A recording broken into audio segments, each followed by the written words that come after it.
I moved to northern Colorado about 25 years ago. Although I lived in none, I spent a great deal of time in Greeley. Like most newcomers to the area, I noticed something odd. What was that smell? That, I was told, was the smell of money.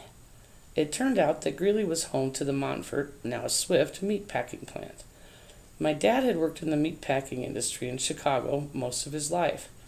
When I told him where I had moved, he told me to check out the Montfort feedlots. He said they were some of the largest in the country. So I drove out there. Wow, they went on for miles, it seemed. Thousands and thousands of cows were getting fattened up for our dinner tables. Thinking back on that experience, I remember a book I had read in high school, The Jungle by Upton Sinclair. In 1906, when Sinclair was 28 years old, he spent 7 weeks undercover investigating the Chicago meatpacking industry. The result, his novel The Jungle, is the tragic story of a Lithuanian family that moves to Chicago in search of a better life. It is also a scathing expose on Chicago's meatpacking industry.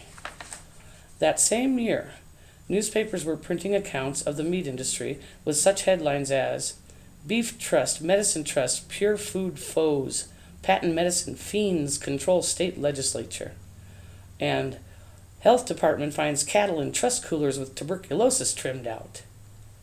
Cartoonists also got into the act with the official beef report in a can. The caption reads, "Open it before it busts." Sinclair personally sent a copy of The Jungle to then-President Teddy Roosevelt. Roosevelt read the book and was so incensed about what he read, and had also researched, that he and many others rallied to pass the Pure Food and Drugs Act of 1906.